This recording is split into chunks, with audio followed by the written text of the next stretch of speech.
All right, good morning, everyone. How are you doing today? Let's try again. Good morning, everyone. How are you doing today? Good. Is this the place you want to be today at this time in the world? Yes? Yeah. Excellent. Well, you are in luck. This is our 6th annual Simi Youth Town Hall. My name is Tony Penny, and I'm the Chief Learning Officer here at the Ronald Reagan Presidential Foundation and Institute. Before we get started today, and this is an event that is, maybe you're familiar with Abraham Lincoln's words, of the people, by the people, for the people. Well, today's event is of the youth, by the youth, and for the youth. It's been put together by the amazing and talented and hardworking members of your Simi Youth Council today. So you have a really powerful program, and they've been really great about getting prepared for it.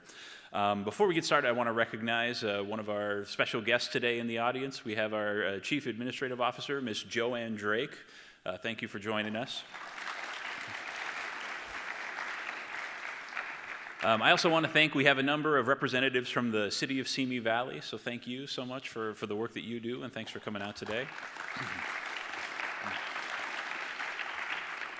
Now, we gather here today for two distinct purposes that connect well with the history of our country. The first purpose is this country has a long history of people gathering, of people coming together to solve important problems.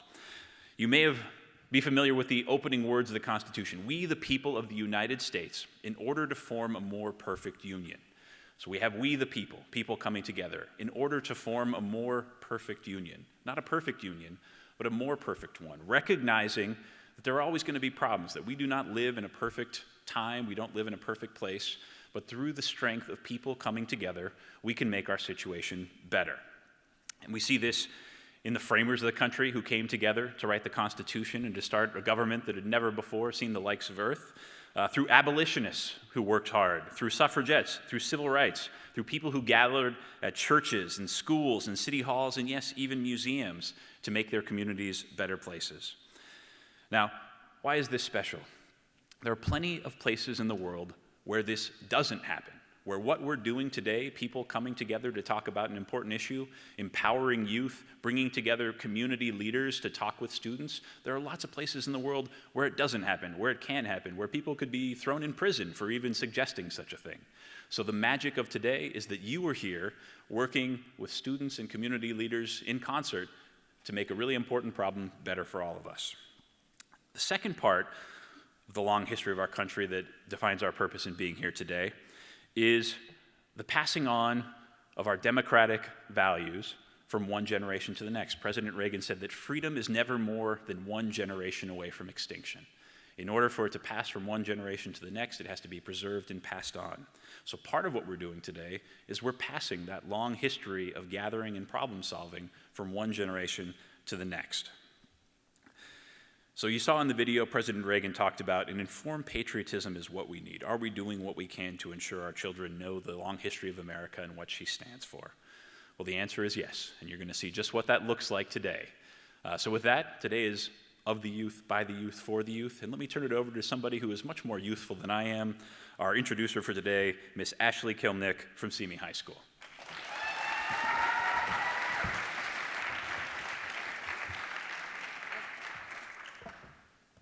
Good morning and welcome to the 2020 Youth Town Hall.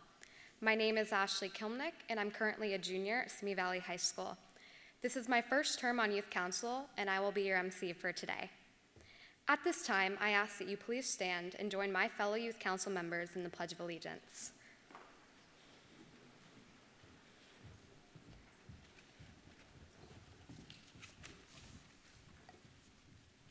Place your right hand over your heart. Ready, begin. I pledge allegiance to the flag of the United States of America and to the republic for which it stands, one nation, under God, indivisible, with liberty and justice for all. Thank you. You may now be seated.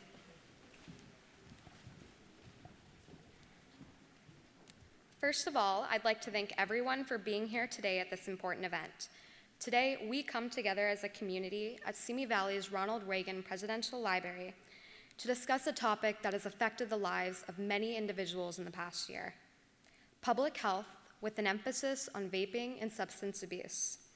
We know that it is important to come together as a community and discuss these pressing matters that greatly affect our own well-being, the well-being of our loved ones, and the well-being of the people we choose to surround ourselves with. Within the past year, the outbreak of vaping and lung-related illnesses has escalated substantially. According to the CDC, the percent of children who began using e-cigarettes has tripled since 2014. Vaping, as well as substance abuse, has become a fatal epidemic, tearing apart the lives of many individuals in our society.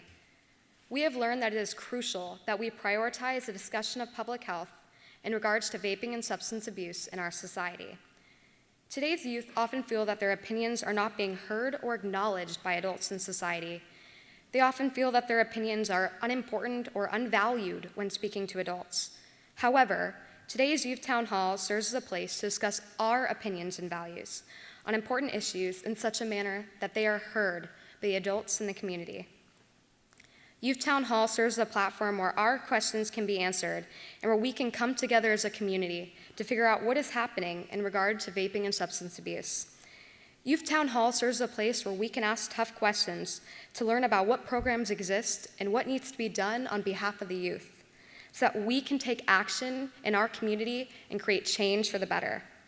As President Roosevelt once said, "Do what you can with what you have where you are." Everyone has the power to have a positive effect on their community, no matter how small. If you have any questions for today's panelists, please tweet them with the hashtag SYTH2020 or text APLC and your question to Poll Everywhere at 22333. You may also write your questions down on a question card located on your chair and hand them to one of our student engagement members roaming around the audience. Please ensure that you include your school and you're representing in your grade level, and if you are feeling bold, your name. Today's panelists are dedicated citizens that care about our community and its youth. They are here today because they want to hear your questions and concerns. Please welcome to the stage our first panelist, Gabe Turan.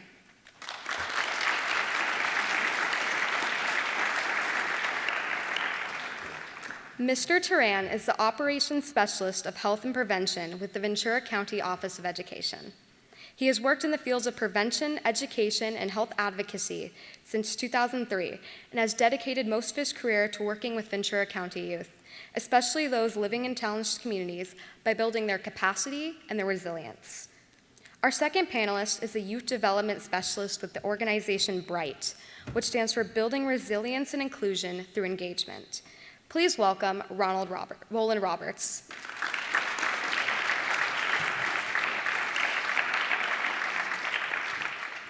Our third panelist is Ventura County's Public Health, Health Education, and Health Policy Community Service Coordinator. She has worked with the Tobacco Policy Program with Ventura County Public Health for the past 14 years. Please welcome Vicki Gonzalez.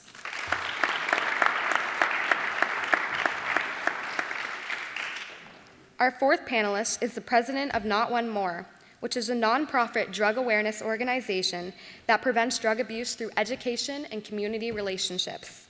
Please welcome Pat Montoya.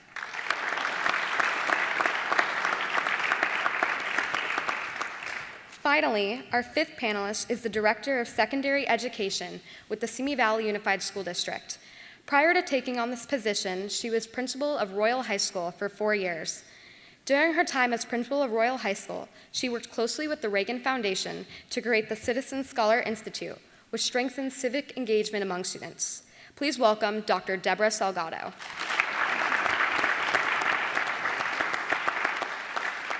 Today's topic of public health, with an emphasis on vaping and substance abuse, is one that affects everyone in our community.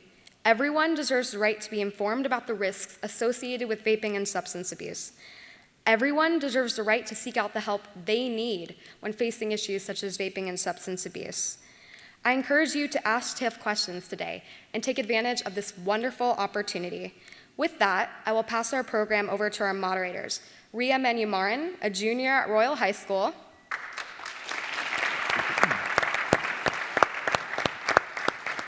and Anna Swarenson, a sophomore at Royal High School. And again, welcome to the 2020 Youth Town Hall.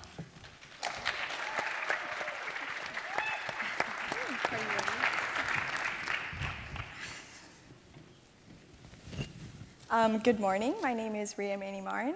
Good morning. My name is Anna Sorensen. We hope you guys all had a nice commute over here, and we appreciate you all coming and taking the initiative to better our city for all of our futures. We have prepared a couple questions, but your curiosities and input are vital for our discussion, so let's get right into it. So I'd just like to open up our conversation with the general theme of the event, which is substance abuse. This first question is directed towards all panelists. In general, public health is a broad topic that covers a multitude of different things. In terms of vaping specifically, many believe that vape pens are healthier than cigarettes and use that idea to justify their usage. How do you believe that we can provide education on the harmful effects of vaping in an impactful way? Well, one of the things that I do, good morning, my name's Rowland. I go out to middle schools and high schools. Actually, I want to ask the audience, does anybody remember me coming to your school? Thank you, I appreciate that. To raise awareness, to talk about the health risks, the addiction of vaping, nicotine, the harmful flavorants. So one of the things that we do is we go out to middle schools, high schools, continuation schools, we go to the juvenile detention center, and we help and support students in answering their questions about these harmful products. And thank you, Mr. Roberts. I'd like to add to that. My name is Gabe Turan from Ventura County Office of Education.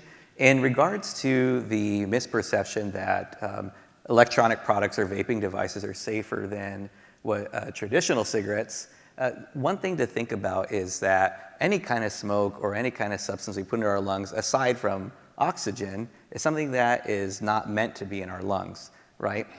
When we look at the devices themselves and the way that they mechanically work, they don't create a water vapor as was previously thought or is still thought by some people. What actually comes out of these devices that a person inhales and exhales is actually an aerosol.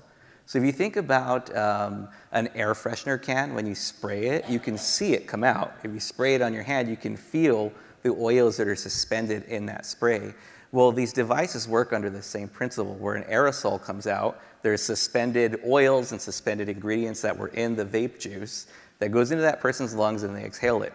If they were to exhale it onto their hand, just like the air freshener, they would feel that suspended chemicals on their hand. So know that any kind of chemicals going into our lungs is not good for our health.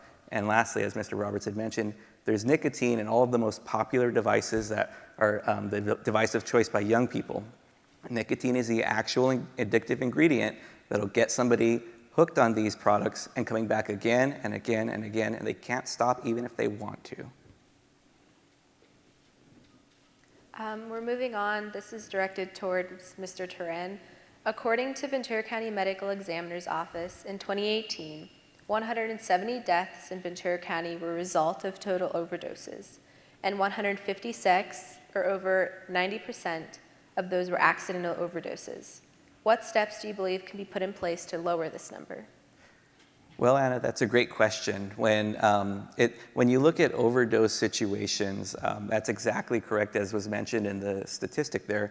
The majority of them are accidental overdoses where a person ingested an amount of the drug that they intended to maybe get some kind of euphoric feeling or a good feeling out of or to have a good time.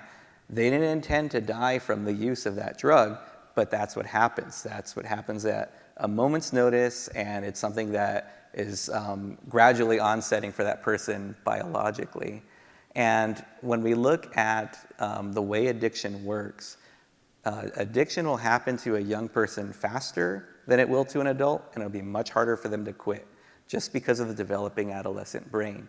So in order to get those numbers down, we, number one, need to look at our prevention efforts and stopping young people from ever even starting the use of these products or the use of these substances.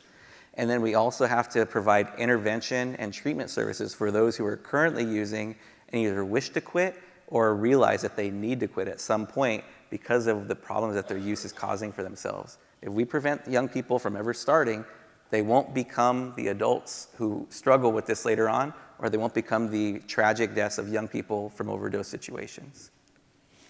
Now, Mr. Montoya, How do you believe schools can support students that are exposed to substance abuse in the home? I think having peer support groups on campus, better counseling and awareness on campus is, when I talk to the schools or anything like that, we direct the students to talk to the counselors, talk to your teacher. Not, if they see somebody falling or somebody going in that direction, we'd like to see them make contact with somebody and let them know that they recognize a problem, especially within their own peer groups. We see that a lot, where people won't say something because they think that they're ratting somebody out because, they see them doing drugs or something like that. We have to change that mode of thinking that we're trying to save somebody. So, yes, going through that way. And Dr. Salgado, with your work in education, do you agree with Mr. Montoya's response? Absolutely, I do agree with him. I often say to students, you know way more about what's happening with your peers than we do.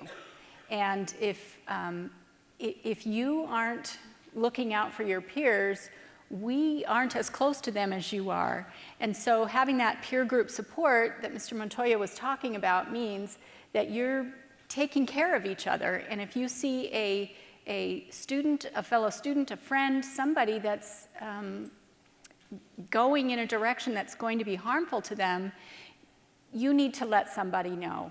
We have counseling programs at our schools. We have peer groups that are run by the counselors.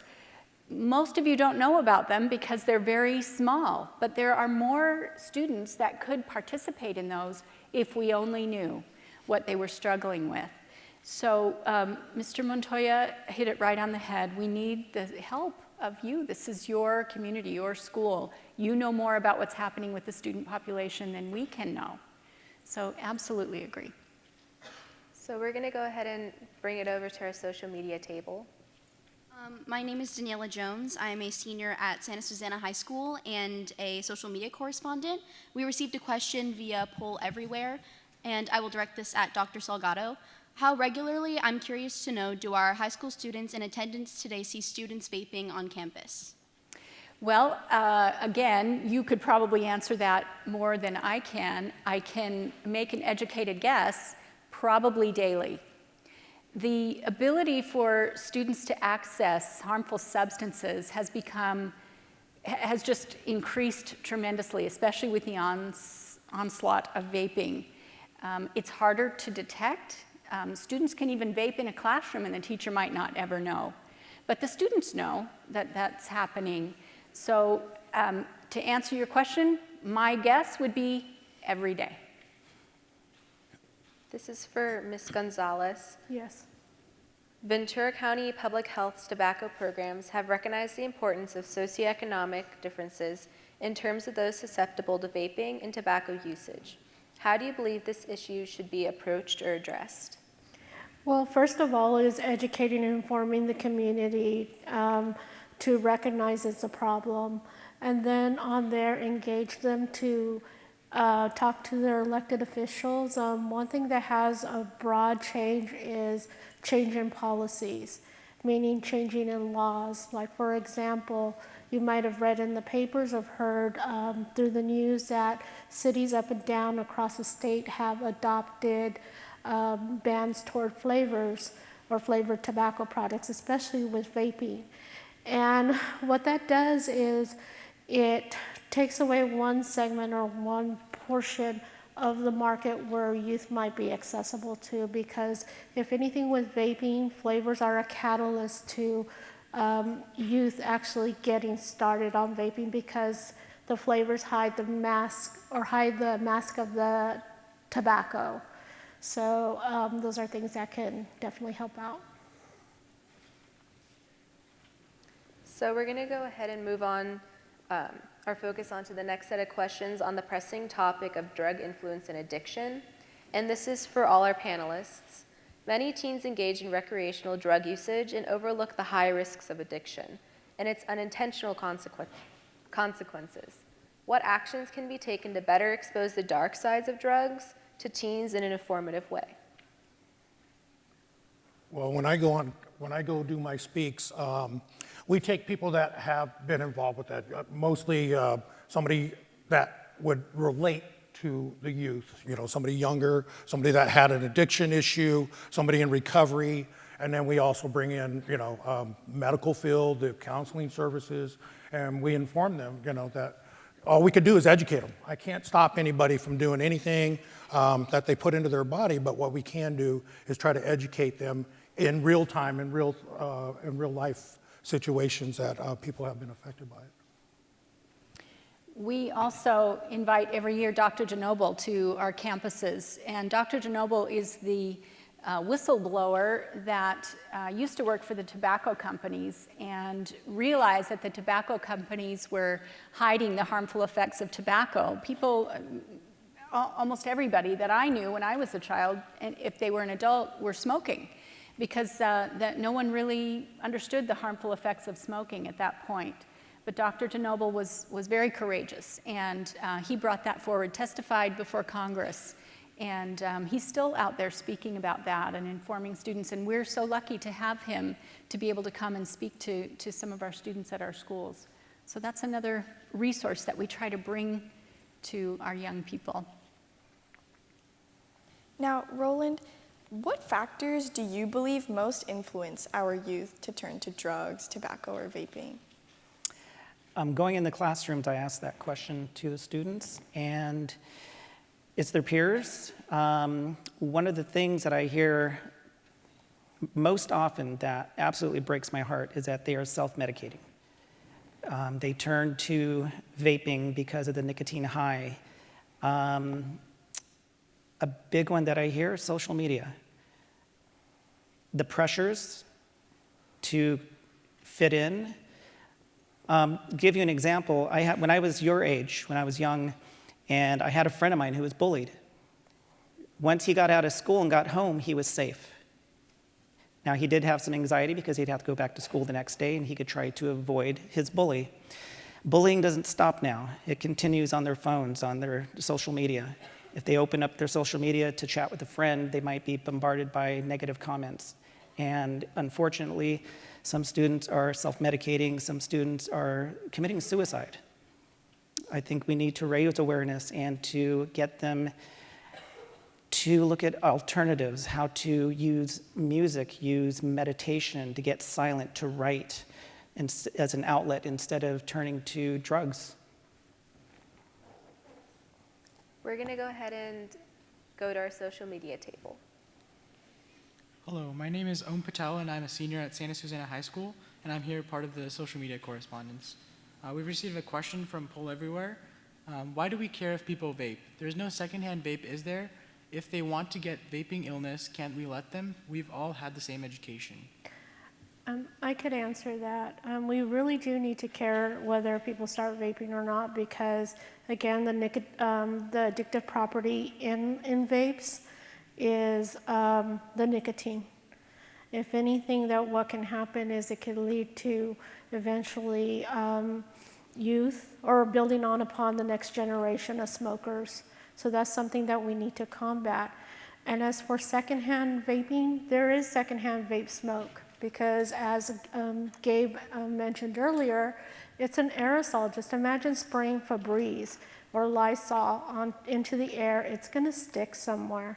And what happens with the secondhand smoke, you're gonna ingest it or you're gonna inhale it, and then it's gonna turn to third-hand smoke, so just imagine whatever sprays out of that Febreze can, it's gonna land on the floor, it's gonna land on the walls, it's gonna land on the sofas. So again, there's those issues of secondhand and third-hand smoke, which in essence, like Febreze and vapes, they are chemicals and they do have toxic elements to them. I would like to, go ahead. Well, thank you. Well, I just wanted to add to what Ms. Gonzalez was saying in that absolutely there is secondhand exposure to when somebody exhales from an e-product. But I want to point out that with secondhand smoking, for the students here, raise your hand if you ever heard of secondhand smoking related to cigarettes. Secondhand smoke. Can people get sick from secondhand smoking exposure? Yes, absolutely. It took many, many decades to make the correlation that people who didn't smoke but were around smokers on a regular basis were also being exposed secondhand and were exposed to the same potential risks and illnesses that the person who was actually smoking were exposed to. So it's so new. We don't know what the long-term effects could be from somebody exposed to secondhand vaping exposure. But I want to point out, sadly, the people who are typically exposed secondhand are spouses, kids, and pets. And those are the ones who don't have a choice in the matter often. So keep that in mind, that it is something that people are exposed to. In that question, they asked, why should we care? So what if they get sick? In my viewpoint, you guys sitting in the audience, you guys are the next future generation. I care because I'm going to have to rely on you. I might meet you again. 10 or 15 years, if you're a doctor and I have to go to the doctor, you might be my doctor. You might be my lawyer. You might be a scientist creating good drugs, positive drugs to help people get better, to fight cancer, to fight illnesses. So it is important to care about why somebody else is vaping. Their life matters. I wanted to add a little bit about that part of the question too. Why do we care? Because at our generation, you are our children. We absolutely care about you and your health and your futures, and we want you to have the best possible life that you can have. It's in us to care about our youth and the next generation. And you will feel the same when you are sitting in our seats about your children as well. We think of you as our children. So this is a question for Dr. Salgado. Many students oppose the restriction of bathroom access during school because some students use that time to use drugs, smoke, or vape during free time. What is your take on restricting bathroom access to students across the board for the actions of a few? Okay, so bathroom access is something that we do worry about. There are, in some cases, we have thousands of students on a campus, and we've all got to figure out how they can safely use those bathrooms. Our site administrators are also tasked with your safety and your health. So they may choose to restrict bathroom use during a certain period of time, or the number of students that are allowed to go into the bathroom at a particular time, in an effort to, first of all, keep you in class. That's where we want you to be. Second of all, safeguard your health. We don't want you walking into a situation where students are doing things that you don't want to have any part of as well. But I would encourage you, if you at your school site are concerned that you don't have access to a bathroom when you need to, please be civically engaged. Go to your school administrators. Talk about the problem. Whenever anyone brings a problem into my office, first of all, I'm excited because I love to problem solve. But second of all, I really love it when they come in with the problem and also an idea that they have as a solution, so that we can talk about the implications of everything and that I can share what I understand about the problem, and we can civically engage and come up with a solution for that. So if anyone is feeling that they are limited in their bathroom access to an impossible degree, please civically engage. It is your school community. You are as much a part of that community as a teacher or a site administrator as well. Right, I agree with you, because when I've gone on campuses, students complain because they can't use a restroom, right, or they don't want to. And in my opinion, that also creates a health problem as well. Somebody can't naturally use the restroom when they need to, then they got to hold it till the end of the day. They're running home, whatever it may be. Well, that is not what we want. So. Yeah, that's what we don't want, right. But that's what it is. Right. That's what we do see. That's what when we engage the students, just like Rowland says, we listen.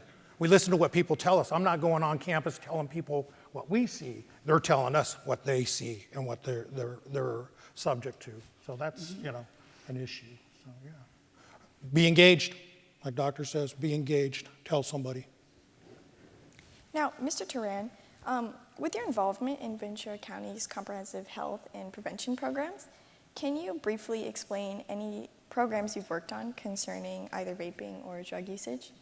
Yes, thank you, Rhea. So with comprehensive health and prevention programs within the Ventura County Office of Education, our department oversees a number of health and wellness initiatives for students and for staff members for the districts throughout Ventura County. And part of that is what's called the Tobacco Use Prevention Education Programming or Grant Award. That comes directly from the Department of Education at the state level. And it's a competitive grant, meaning that districts and counties who want that funding have to actually compete with other counties and districts to get it. And you have to demonstrate that we have programming and we have teachers and we have adults who are dedicated to the health and well-being of students. And this is the programs that we're going to do, that we're going to implement out at the school sites to be able to educate young people about the dangers of smoking, of vaping, and alcohol and other drug use. So in your classes, if you were in 7th grade and you received a curriculum called Project Alert, where maybe you'll remember a young lady named Lindsay who had to go to a movie with a guy that she kind of liked, and then he offered her a cigarette. She had to think, what do I do? That is Project Alert, and that curriculum was provided to you because of the Tobacco Use Prevention Education Grant. In addition, that grant also requires that we engage young people to be leaders and advocates against tobacco use prevention. And so we want all of you to understand the dangers, but also to get involved yourselves to make positive community change in your community and in your schools. And one of those is Friday Night Live, a program I oversee. It's a statewide program. There are many great programs just like it, and part of it is funded through those initiatives. So we're going to go ahead and bring it to our social media table again. We received a question from Poll Everywhere. Have any of you ever smoked? And if so, when did the realization hit you that it's bad? I did smoke when I was in my early 20s. The interesting thing for me is I used to love to go shoot pool. So it was kind of my pacifier. It would keep me company. If I was waiting for my turn, I would go outside and have a cigarette. It was more of doing something out of boredom than anything else. And I didn't like it. I didn't like the way it made my breath smell. I didn't like the way I felt the next morning. I would literally wake up with a really bad headache. And I would go through about half a pack of cigarettes in one night. Most people who smoke will usually have a cigarette. They'll enjoy a cigarette after a meal. I would do the opposite. I would have a cigarette and then I would eat to get the taste out of my mouth. And of course, my clothes would stink, my hair would smell. So the realization was simply that I was not enjoying it. And if I can add that, for me, I don't smoke, and as an adult, I actually choose not to drink either. It's a personal choice, it's a health choice.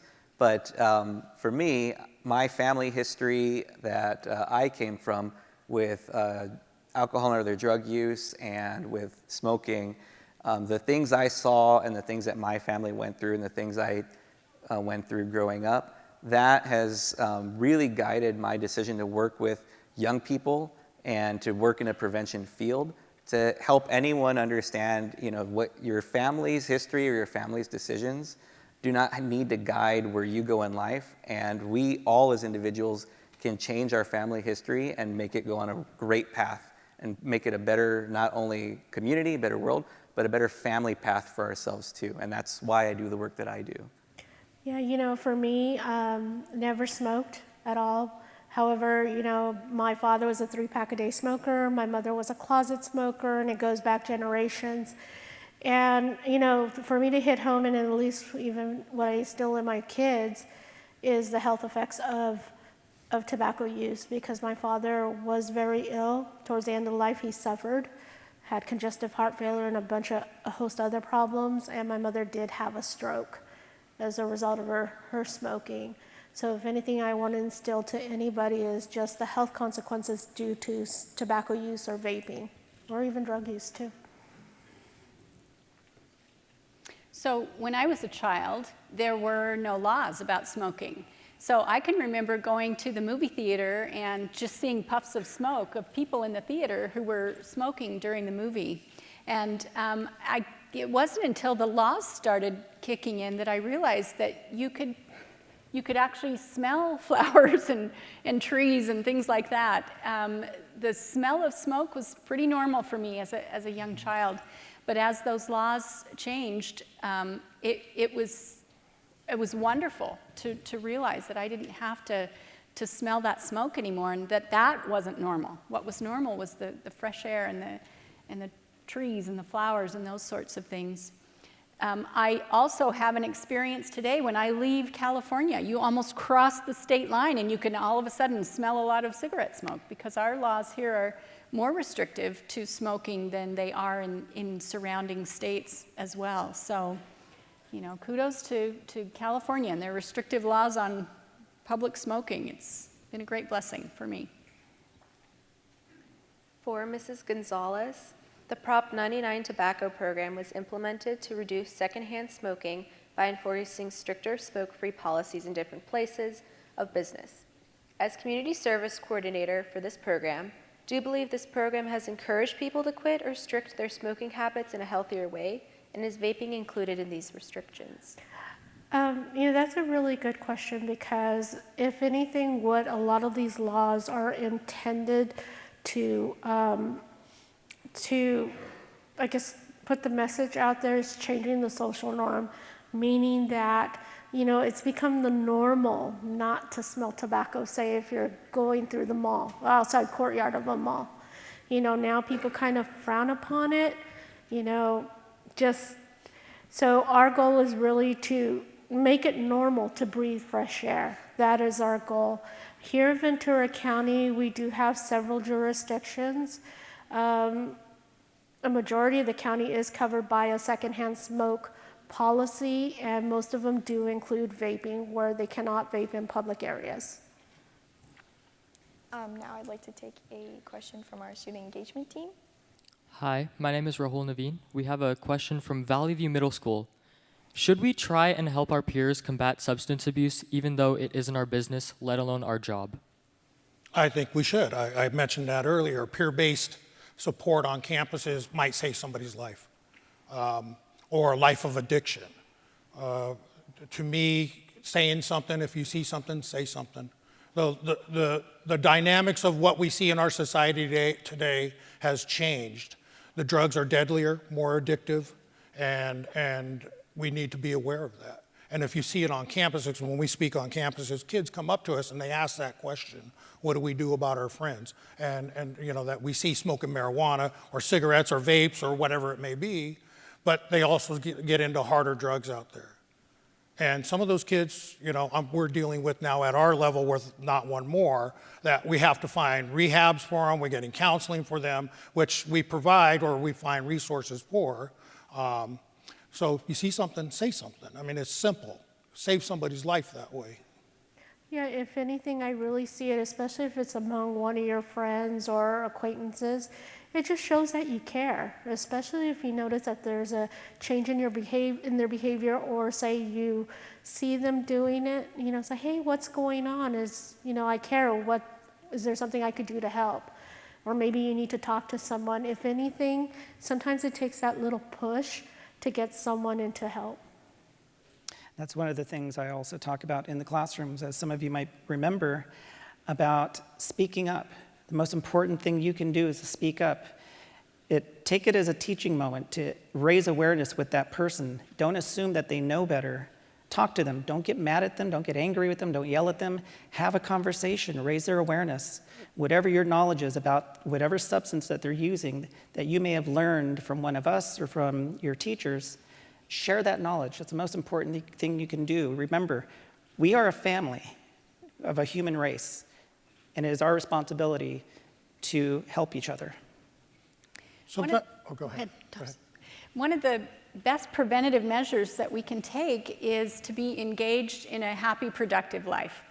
So think about all of the opportunities you have on your school campuses to engage in activities, music, athletics, performing arts, service clubs. There is just a plethora of opportunities to be engaged at your school. And if you have friends that you're concerned about, get them to be engaged with you. If you're on the robotics team, invite them to be a part of that. If you are involved with the band or the choir or whatever other programs that you're interested in, encourage them to be engaged with that with you. And it helps keep them focused on their own good social emotional health and their enthusiasm for the things that they come to school for every day. One of the biggest issues out there is, yes, you may see somebody using a substance out there and you may be concerned, but there might be an underlying issue behind that. There's a why. Sometimes there's a why out there. We have to find out what that why is. And if you don't engage your peers, you might not know that why. And like I think Rowland mentioned earlier, suicide, some people self-medicate to get through something, school pressures, whatever it may be.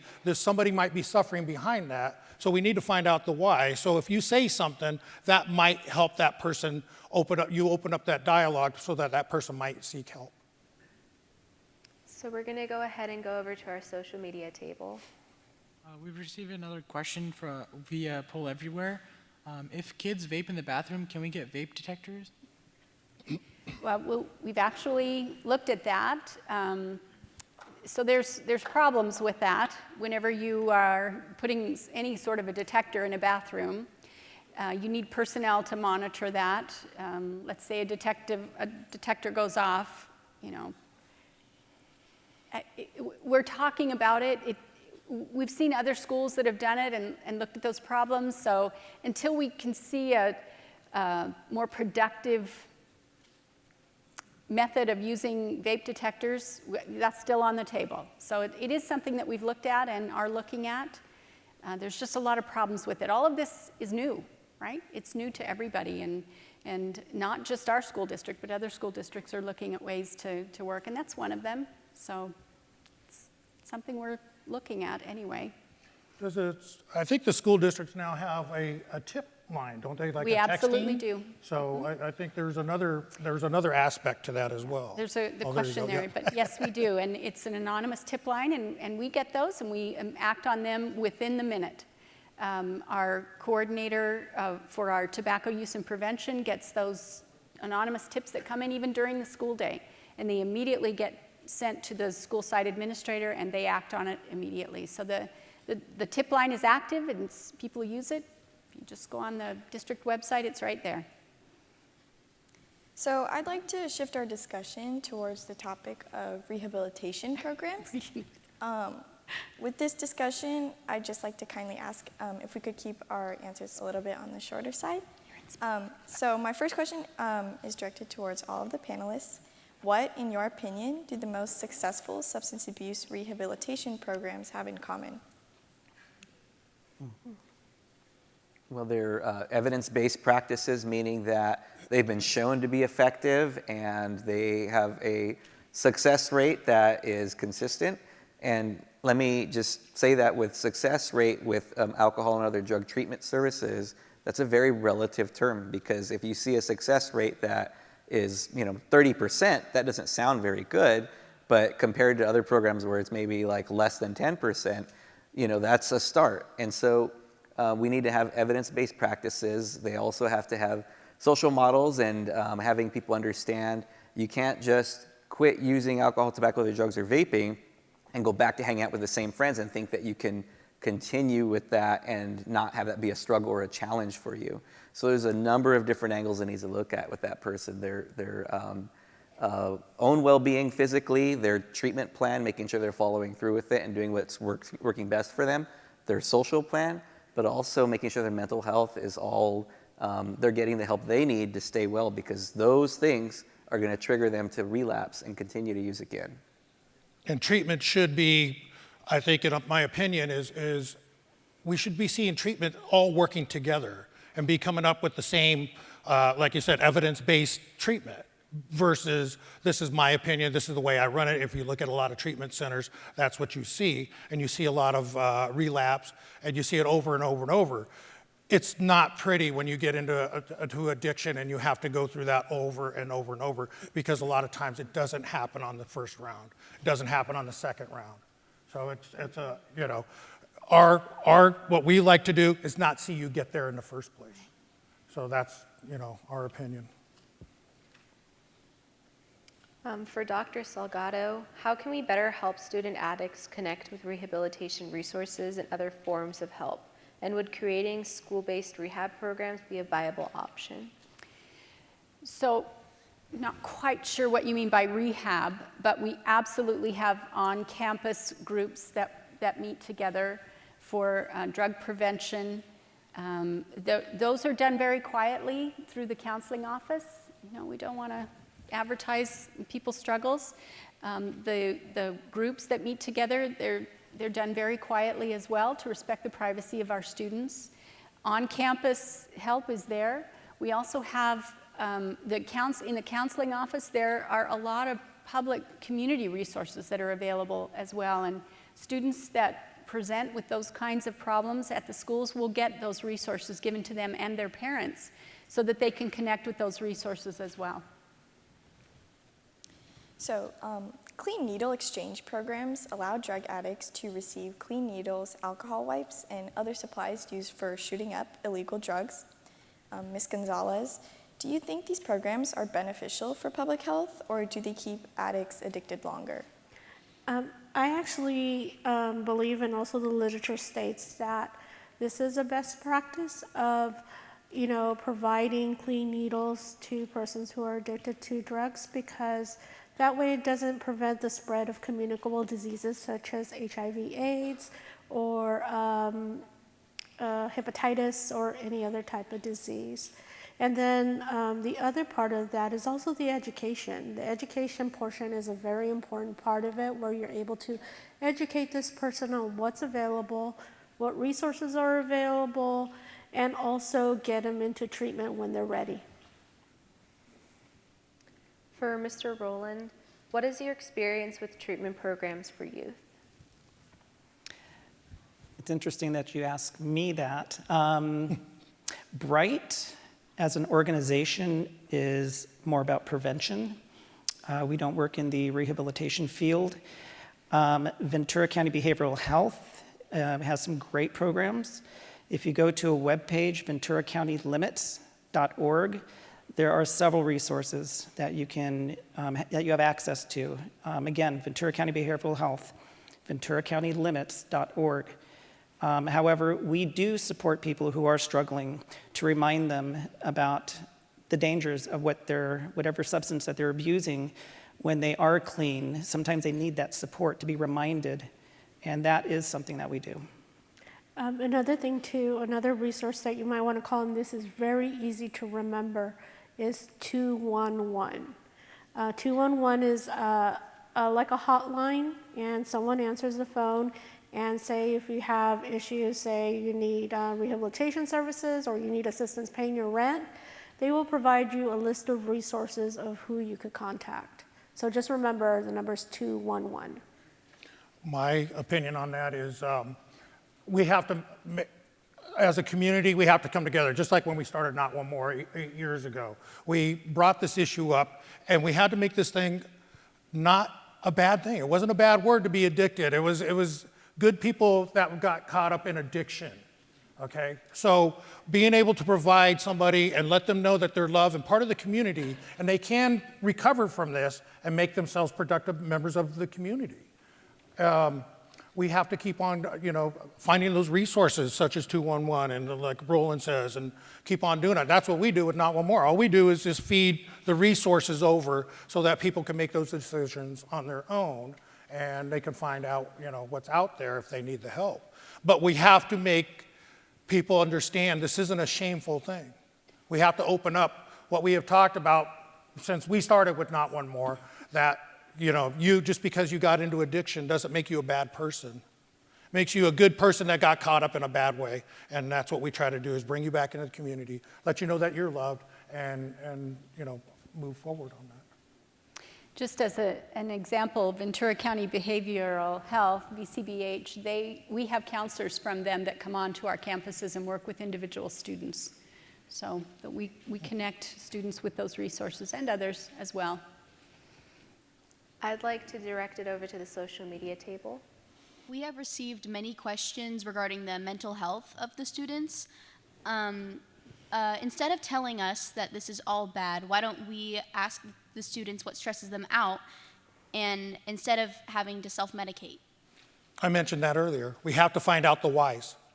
Okay, just because somebody's using drugs, there might be something bigger than the issue of them just smoking drugs. So self-medicating, yes, we do have to find out. Having more counseling services and those available on campus is paramount, because our kids, you guys, are on campus probably more time than you are at home, and you're interjecting with community. You got the community of your campus out there, and you guys are seeing that. So seeing something and saying something, it's not shameful. I just mentioned that. It's not a shameful thing to be out there, but what we need to do is find out the whys. Well, and I'm sorry, if anything is, the reason that we're here is really trying to educate you that it's okay to talk about these things. So if you guys have an issue, or say you have an issue at home, or of a friend that has an issue, don't be afraid to talk about it. There are professionals, within the school sites and then within our organizations and other resources that you can ask. I mean, we keep it confidential, and you could ask us, whatever's bothering you or whatever issue you may have, and we can direct you to a place where you can get help for whatever issue it is. As far as what else can be done about it in that question is maybe teaching some coping skills. So if they are feeling anxiety, if they're feeling anxious, instead of turning to a substance, maybe getting quiet for a moment, closing their eyes, grounding themselves, and just getting through it so that you can be productive and move forward. Something as simple as that. And just to build on that very briefly, in the age that you all are now, for as long as human history has been around, the age you're in now, the development you're going through emotional development and brain development to learn to deal with stresses, to learn to deal with hard times and challenges that come your way. And that's what adolescence is all about. That's why it's uncomfortable. That's why it's awkward sometimes. We're developing and we're learning with every experience we have. However, as a young person, like I said earlier, if a young person starts using substances to deal with stresses or to deal with challenges, that's going to be the way that they learn to deal with it. Their brain physically learns, it doesn't matter if I'm happy, bad, glad, sad, however I feel, if I do this substance, I'm going to feel good no matter what. And that's how our brains start getting rewired. And as I mentioned, young people get addicted faster. It's harder for them to quit. Well, if that brain is now rewired for addiction, it'll be very difficult for them to stop. And when they do stop in their 20s, 30s, 40s, whenever they decide to stop, they now don't have the skills that the rest of us learned during adolescence to deal with hard times and to deal with challenges. And that's an emotional development that they'll have to go through as an adult that'll last many, many years. Your social emotional health is important to your school sites too. All of the schools give you a survey twice a year now from Panorama Education to kind of mine some data for us to know how to support your social and emotional health so that your educational achievements can be strengthened as well. So I hope you're taking those surveys very seriously. You should get them twice a year at every one of your schools from Panorama Education. So we're going to move on to our last round of questions focusing primarily on prevention programs. So this is for all the panelists.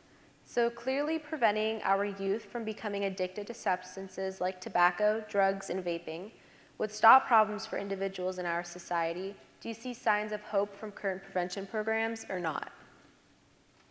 Well, I would say if we look at the state of tobacco now, Dr. Salgado and Mr. Montoya and Ms. Gonzalez mentioned, not that long ago, it was very different in this country, in this state, the state of tobacco. There were so many people that smoked. People could smoke in the movie theater, they could smoke in the restaurant, could smoke on an airplane. It was very, very different. What you all see now is the result of many, many years of work from advocates like the people on this stage who came before us to get it to the place where it is now. The clean air that you breathe, the rules that are in place to keep you all from smoking or ever starting to smoke, that is because of the work that's been done. And we know prevention works because right now, in Ventura County specifically, 1% of all 7th graders can say they've ever tried a cigarette in their entire life. That means if I had 100 7th graders, only one of them would say, I've tried a cigarette in my entire life. Unfortunately, it's about 9% if we ask the same question for vaping. So I think a lot of you know that cigarettes and tobacco is not good for you, but some of you don't see vaping the same way. And we need to get to a point where we've gone with cigarettes, where we can see tobacco.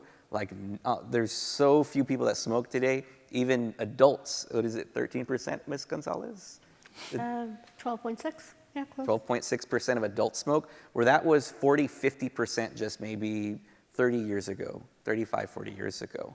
So that's the kind of work that can happen, but it takes an immense amount of work and it takes dedication from people like these folks up here. One of the things out there is we can hand you and give you all the information there is out there, but the final result is all up to you. It's you as an individual that needs to be aware of what's going on in your surroundings. What you put into your body what you see out there.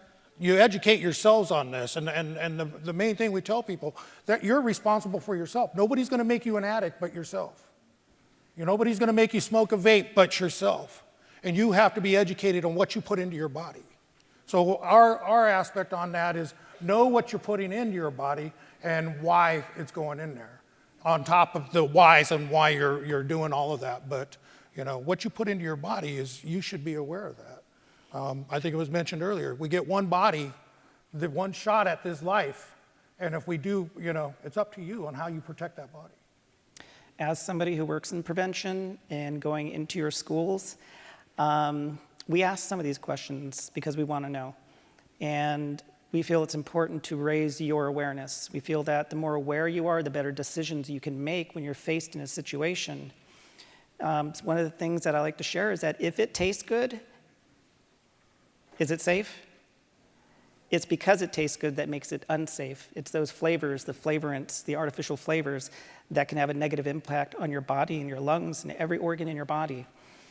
So I was in a classroom one day and a student raised his hand when I asked, why do you think teenagers vape? He raised his hand and he said, because we're stupid. I said, no, you're not stupid. You're just not aware yet. And that's what we're doing here today, is raising your awareness. It's not about being stupid. It's about not knowing, not understanding. But that's what we're trying to do as preventionists, is to raise that awareness so that you do understand how these chemicals impact your body and impact your life. And with that raised awareness and what you learn, you all have a collective voice. You have an individual voice. So if there's something that you would like to see changed, use that voice. Use that voice to advocate for yourself and advocate for your community. And that's what a lot of our programs do. We build capacity for you guys to advocate. We teach you how. So I'd like to take a question from our student engagement team. I'm Abigail Juvimol, and I'm a sophomore at Royal High School, and we have a question from Santa Susana High School, and it asks, what restrictions and pressures can we as the youth put on companies to at least prevent drug sales to children? Write letters. Contact your drug companies, contact the tobacco companies. Let them know this is your life that you're concerned of.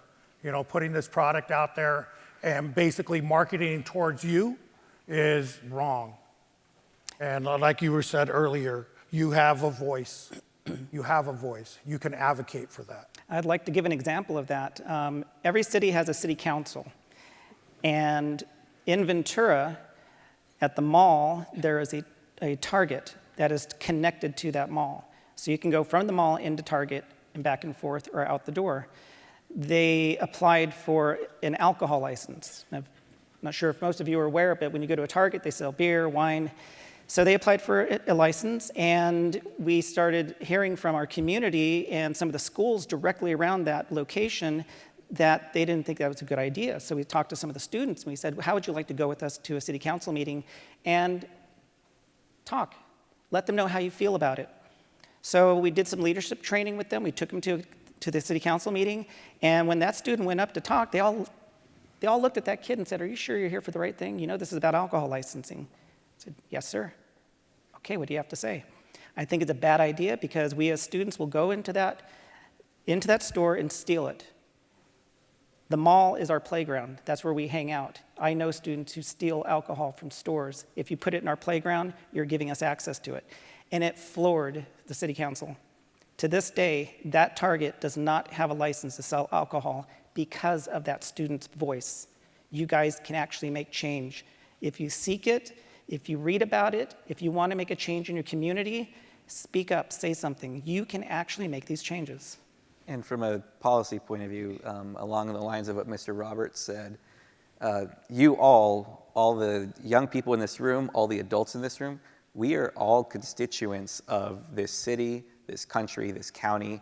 The way that works is that all of us can hold companies responsible for what they're putting into our communities and how they're treating our communities.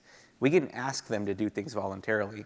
If they choose not to listen to that, then our elected officials, like the city council that Rowland had mentioned, They can make companies do things. We can ask them to do things, but elected officials can make companies do things. As an example, we can pass local ordinances that would say, sorry, but you can no longer sell flavored tobacco products in our city, and this is why. And so you all, if those are things that are important to you, all of you have a voice. Doesn't matter if you're old enough to vote, regardless of where you live, regardless of citizenship status, we are all constituents, we all have a voice, and our elected officials, it's incumbent on them to listen to that. And adding to that, you know, there's different ways you can support, because like me, I'm a bit shy, but either writing a letter or even supporting your colleagues or your friends if they go to a city council holding up a sign. I mean, there's different ways to advocate, so don't be afraid, if anything, because you have that right. And don't forget your social media voice. Yes. That's a very powerful tool. Yeah, it is. In 2012, the city of Simi Valley did something about that. When we started, it's called the Task Force on Heroin Prevention, but it's more like drug prevention. But at that time, we were dealing with the heroin problem that we were seeing out there. So we advocated that, and the city council of Simi Valley stepped up, and they wanted to do something about that because they seen it as a community problem.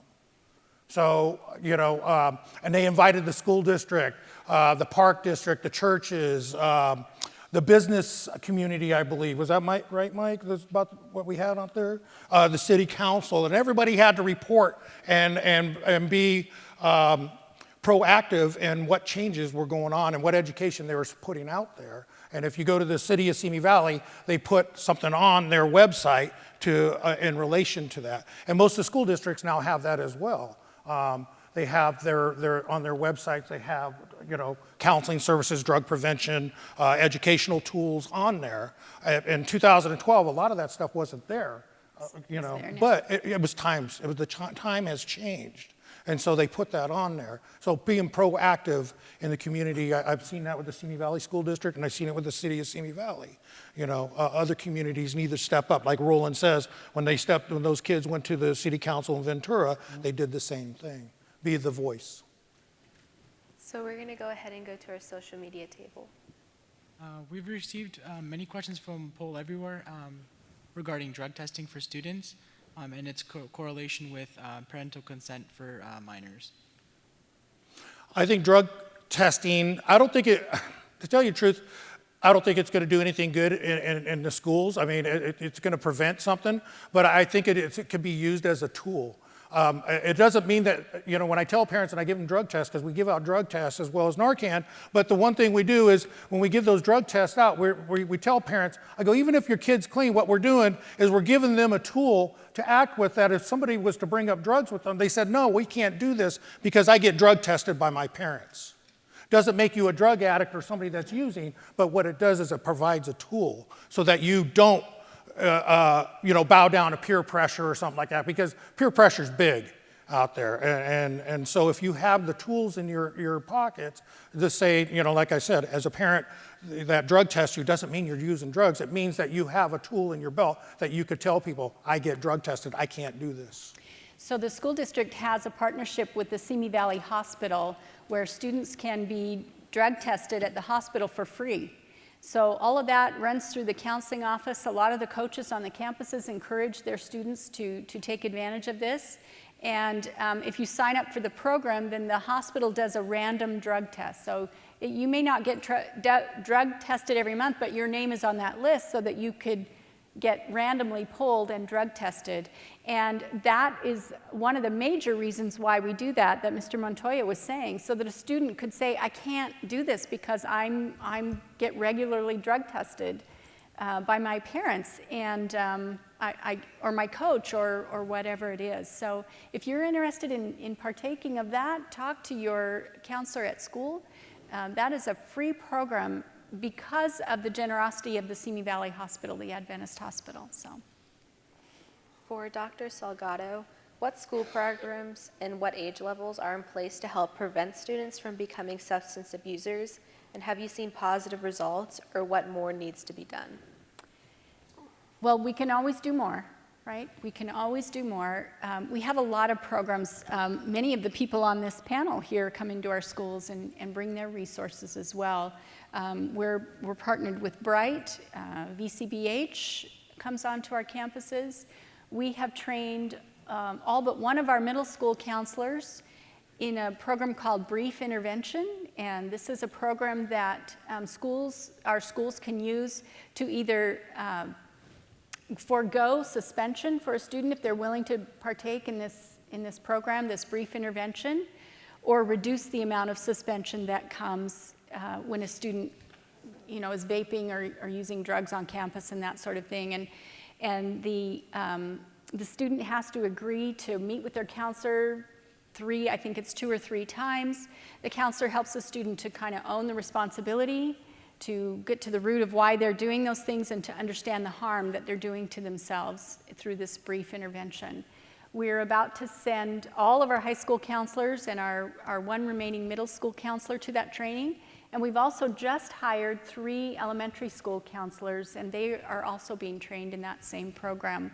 So we're putting resources toward that. Hopefully that will have a great effect on our student population who need that support. So we're going to go ahead and go to our social media table. A question from Poll Everywhere asks, how are you going to take the information you learned here to improve your approach on stopping nicotine use in teens? Well, what I want you to remember is that all of these things, the vaping, the nicotine, the cigarettes, the drugs, alcohol, all of those things come into the schools. They're not coming from the school. And the school culture rests mainly upon your shoulders. So if you are willing to speak up, to strengthen the culture of positive actions, healthy behaviors on your campus, you can do a lot to be civically engaged in your community, which is the school that you attend. That is a big part of the community that you have the opportunity to improve and to make better. Leave a legacy behind you when you leave that school, that you increase the awareness of the various activities on your school that could prevent students from feeling isolated or feeling disengaged with their life or with their schooling. If you see someone abusing themselves or bullying or any of those things that can happen in a community of youth, speak up. Let someone know, let an adult know, let your peer group know that this is not acceptable. And reach out to those that you see are in need. The kid that sits by himself, don't be afraid to eat lunch with them or do the kinds of things that are just naturally human things that can improve the culture of your school. Be a part of that. Yes, with all the challenges that you all face as young people today, many things that I will readily admit were not challenges I faced when I was your age, and I have so much respect for you in that regard. I also am so impressed by this current generation's acceptability and inclusiveness with each other, and how you're not afraid to do exactly as Dr. Salgado said, say when you disagree with something or say when you know something's wrong, and to be inclusive of people who just maybe a couple generations ago did not feel very included, or socially were not as included in things. And I think you all are a generation that has potential and power and ability to really make this next wave of adults that you will become shape our world to be an amazing place. And you all can hold each other to that and help yourselves to get to that point as well. And so I'm always learning from all of you and always shaping the work that I do because of the great things that you all bring and the lessons you bring to me. So thank you all for that. So now we're going to go ahead and move on to a rapid fire round. The audience is allowed to ask any fun or interesting questions to get to know our panelists better. So is the audience ready? Okay. So you can either write it on your card and pass it to the student engagements that will be walking up and down your row, or you can go ahead and tweet or text it in. Okay. You can at me if you want. What do you guys think that's going on your campuses? We're up here saying what we hear and what we see, but what do you guys see? There's a hand.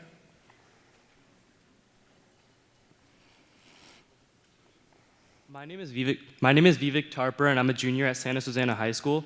In regards to e-products and vape products, what complicates the task of homing in on what's causing the lung damage? That's a very good question because it is still under investigation.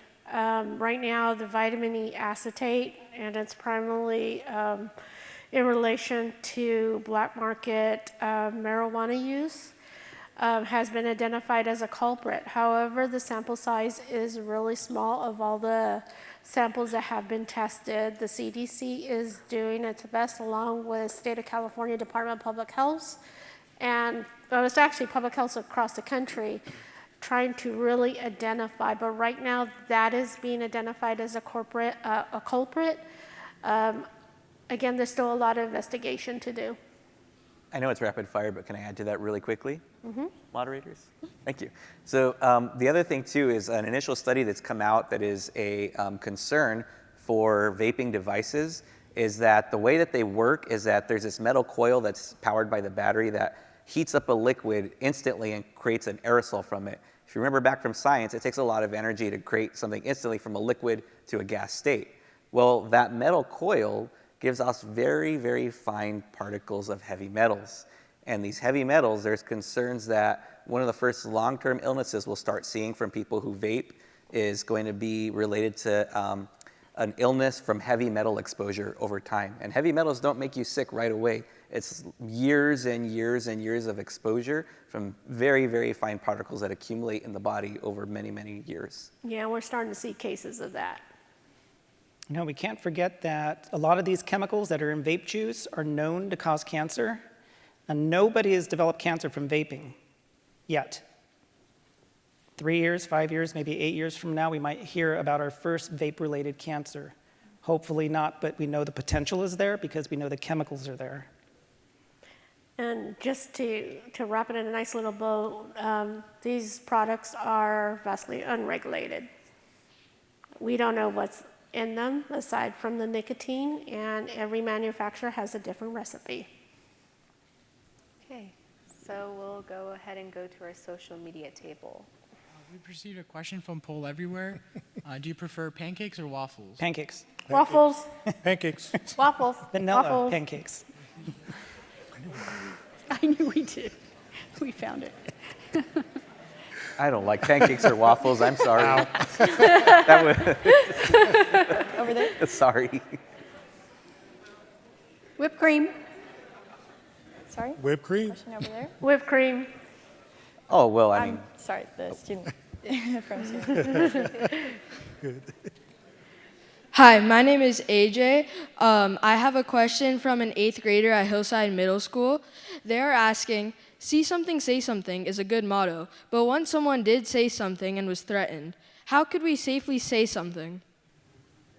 I think like we had talked about earlier, you use the anonymous tip line or something like that. Doesn't mean you go out there and shout it out just because of that reason. You don't want somebody to retaliate against you. So yes, finding the proper people and the proper channel to go through is the right way to do it. You don't just go shouting it out on campus, but you find the right channels to go through on that. And keep in mind also that if there's a situation or a behavior of a peer, somebody you know that's concerning to you, but you think, should I say something, should I not say something? If it's concerning to you, it's probably concerning to other people as well. But if all of you as individuals is thinking to yourself in your head, should I say something, should I say something? And we think, somebody else will say something. They're going to think, somebody else will say something, somebody else will say something, and nobody says anything. And that person who you have a concern about ends up getting into risk behavior, ends up hurting themselves, something negative can happen from that. And so if you have to ask yourself, should I say something? Say it. Because there's this thing called the bystander effect. If everybody's thinking, should I say something? I guarantee you nobody's going to say anything. You need to be the one that says it. Unfortunately, we tend to learn about other people's addiction after the fact. Somebody's died from an overdose, then everybody starts talking about, well, I thought there was something wrong. I saw him using, his behavior had changed. If they'd only had those conversations before, that person might still be alive today. So it's important to speak up, share information, share your thoughts. If you see a behavior change, if they're neglecting activities that they used to do, talk, say something. It's very important to speak up. And that anonymous tip line is anonymous. Those come to me as well, and there is no way for us to know who submitted that tip. It's built that way, so it truly is anonymous. As a parent out there, I've dealt with addiction in my own family. And when I found that out, that's exactly what happened with his friends, was they said, we should have said something, and we knew this was going on, and they didn't. And now I have a lifetime of dealing with what I have to deal with within my own family. And I don't know if that would have stopped it or not, but it sure could have made something better, I think. So for people like us as the parents that go through that, if you say something, then maybe somebody can do something about it. I have a question myself. Where are you all from? You can just go down the line, Okay. I guess. Well, I have lived in Ventura County my entire life. I was born and raised in Oxnard. I still live there now, and I'm very involved in my community and my city. And if you Google my name, you'll see tons of things I do, and you'll probably think, how do I even have time to be here today? It's because you're all very important to me. But this is my home. I do a lot of work all across the county because of the work I do. And Simi holds a very close place in my heart because of all the work we've done here through my job as well. From California, I grew up I was born in Hollywood at Kaiser Hospital. My sister likes to call me Kaiser Roll. Grew up in San Fernando Valley. I've lived half my life here in Ventura County, which is, well, I won't say how long. But Ventura County has become my home. I've lived in Ventura County more than half my life. And it's important to me as a community member to do what I feel is important to improve my community. And again, that's one of the things I love about my job is I can go out to your schools and raise these issues and awareness and learning from you guys also. We do a lot of asking in the classrooms. How do you feel? Why do you think? How does this happen? And we share that information. We do a lot of conferences with parents, and we share some of that information with parents so that they can be aware, so that they can make their environments and their families safer. This isn't about getting you in trouble. This is about making our environment safer. And that's one of the things that we do is reality parties to raise awareness about what's happening in the drinking culture. Is to simply raise awareness and to actually teach parents how to be better parents, not to get mad at you, not to yell at you, but have a conversation with you, to raise awareness in your own home. And we also tell parents that if you don't want your kids to vape, you shouldn't be doing it yourself. You need to set a positive example because secondhand vaping could be dangerous. And not only that, but you're setting a precedent, showing your child that it's okay to damage your own body. Born and raised in Oxnard, go back generations, all the way back to my great-grandmother. I was born in Oxnard and been raised in Simi Valley for many, many years, and what I do is for my concern for my community. Born in Napa, California, raised in northern Nevada in a little dusty town, and married a really handsome guy and moved to Southern California. Been here ever since. I think we have a question from our social media. A question via Poll Everywhere asks, what are your favorite movies? That's a very difficult question to answer. It's probably the hardest question all day.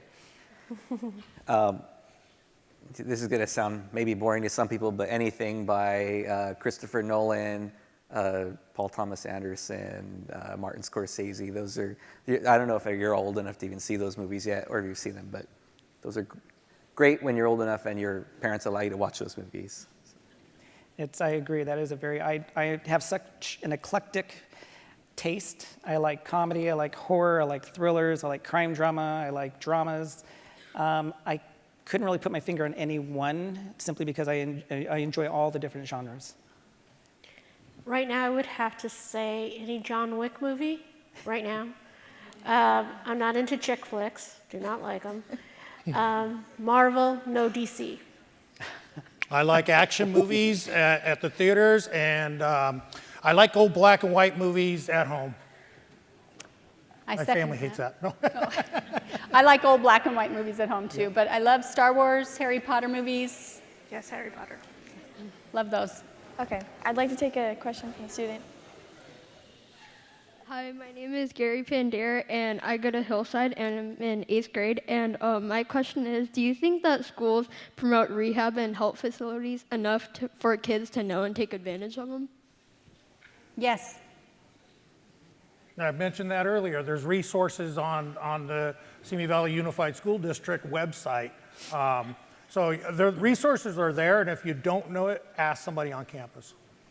Counselor, teacher, principal. We'll give it back to our social media. We've received a question from Poll Everywhere. It's probably the most crucial question of the day.